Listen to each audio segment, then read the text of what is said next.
असणं आपल्याकडे आवश्यक आहे।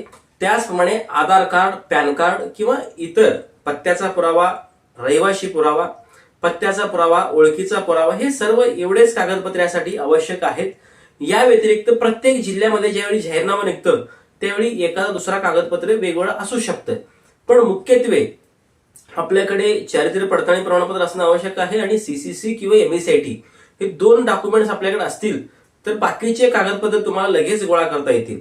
हे तुम्हाला काढून ठेवणं आवश्यक आहे। तर आता दुसरा प्रश्न, आता यासाठी खर्च किती येणार आहे?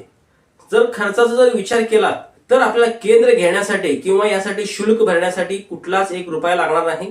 फ्री ऑफ कॉस्ट, पूर्णपणे फुकटमध्ये आपल्याला केंद्र मिळतं। फक्त आपल्याला त्यांचे नियम अटी आपल्याला पूर्ण करावे लागतील। त्या व्यतिरिक्त आपल्याला जर नवीनच केंद्र चालू करणार असाल तर आपल्याला लॅपटॉप, प्रिंटर वगैरे घेण्यासाठी एक अंदाजे आपण जर पकडलं एक 50,000च्या आसपास आपल्याला खर्च येणार आहे। जर तुम्ही एखाद्या वेळी हाय एंड पीसी किंवा लॅपटॉप खरेदी केला तर हे